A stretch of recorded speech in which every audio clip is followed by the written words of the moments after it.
तो दोस्तों बात करूंगी इस वीडियो में फार्मा सेक्टर के दो ज़बरदस्त स्टॉक्स के बारे में, जिसमें पहले नंबर पर कवर करूंगी ग्लोबल हेल्थ लिमिटेड यानी मेदांता के स्टॉक को, और दोस्तों दूसरे नंबर पर कवर करूंगी एक्युम ड्रग्स एंड फार्मास्यूटिकल्स लिमिटेड के स्टॉक को।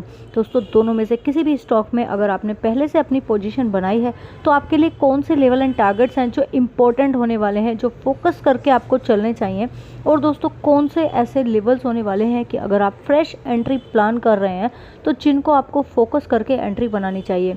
सारी चीज़ें डिस्कस कर लेंगे इस वीडियो में, तो वीडियो काफ़ी ज़्यादा इन्फॉर्मेटिव हो सकता है, बिना स्किप किए एंड तक देख लीजिएगा।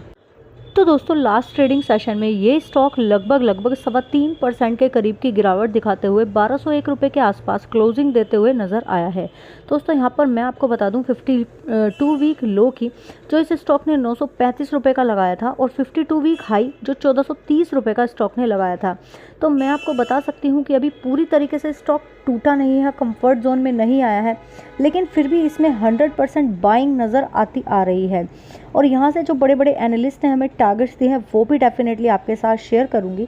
लेकिन मैं आपको बता दूं स्टॉक एक तो अपने प्राइस के जस्ट मिड में ट्रेड कर रहा है, दूसरा कि अगर एक साल पहले ये स्टॉक बाय करके आपने अपने पोर्टफोलियो का हिस्सा बनाया था तो अभी आप 13% के नेगेटिव रिटर्न्स फेस कर रहे हैं। दोस्तों स्टॉक में बहुत तेज़ी से ग्रोथ आएगी या बहुत तेज़ी से डाउन चला जाएगा, ऐसा कुछ भी देखने के लिए नहीं मिल रहा है। फंडामेंटल लेवल पर डिस्कस करूं तो अभी कॉस्टली लगता है ये स्टॉक, 62 के पीई पर ट्रेड कर रहा है, तो मुझे लगता है फ्रेश एंट्री के लिए अभी आपको थोड़ा सा वेट करके चलना चाहिए।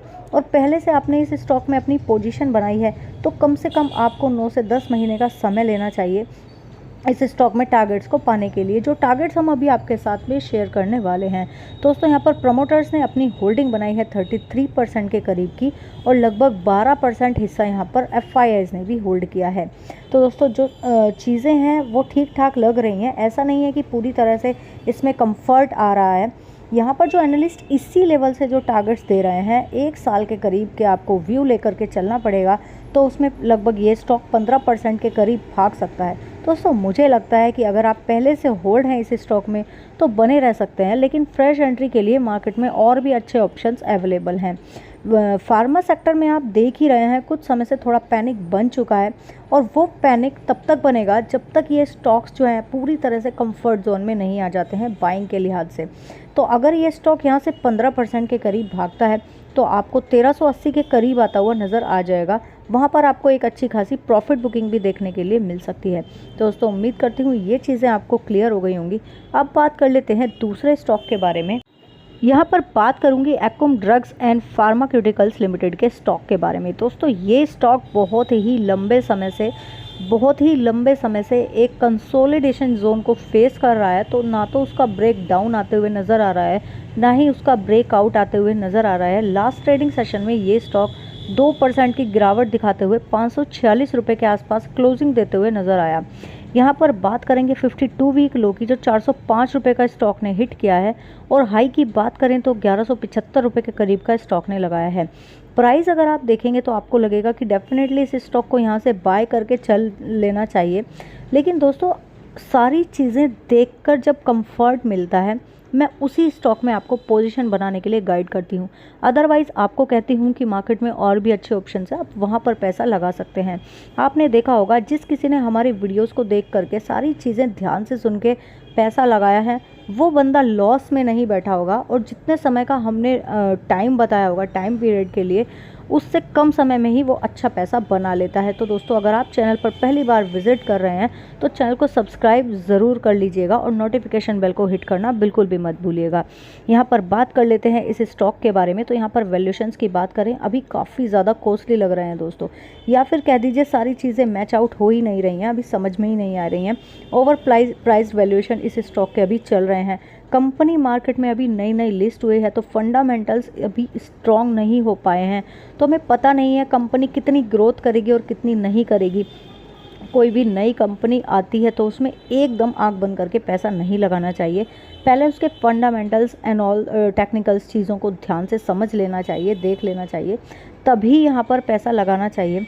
391 का पीई रेशो दिखा रहा है दोस्तों, जो कि कहीं से भी जस्टिफाई लगता नहीं फ्रेश एंट्री करने के लिए। एवरेज क्वालिटी का भी ये स्टॉक है, क्योंकि अभी इसने स्ट्रांगनेस अपने अंदर बनाई नहीं है। हालांकि प्रोमोटर्स की बात करें तो 75% हिस्सा यहाँ पर बनाया है प्रोमोटर्स ने।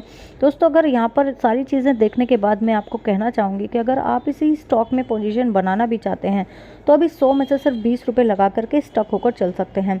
अगर स्टॉक थोड़ा थोड़ा डाउन आता है तो आप यहाँ पर अपना एडिशनल ऐड करके चल सकते हैं। 400 रुपये पर इसमें स्ट्रॉन्ग सपोर्ट बना हुआ है, तो उसको फोकस करके चलेंगे। जो बड़े बड़े एनालिस्ट हमें यहाँ से टारगेट दे रहे हैं वो लगभग इस स्टॉक में 30% तक के देखने के लिए मिल सकते हैं। और यहाँ से अगर स्टॉक 30% के करीब भागा तो 710 रुपये के करीब आता हुआ नज़र आ जाएगा। टारगेट्स तो अच्छे हैं दोस्तों, लेकिन कंपनी अभी इतना चली नहीं है, तो परफॉर्मेंस कुछ इतना अच्छा शानदार तरीके से नज़र नहीं आ रहा है। जब से स्टॉक टूटा है, जब से कंटिन्यूस डाउन में ही कंटिन्यू ट्रेड करते हुए नज़र आ रहा है। मूव पता नहीं कब आ जाए, तो इसीलिए थोड़ा पैसा लगाकर स्टक होंगे। जितना अगर लॉस हो तो आप उसको झेल पाएँ।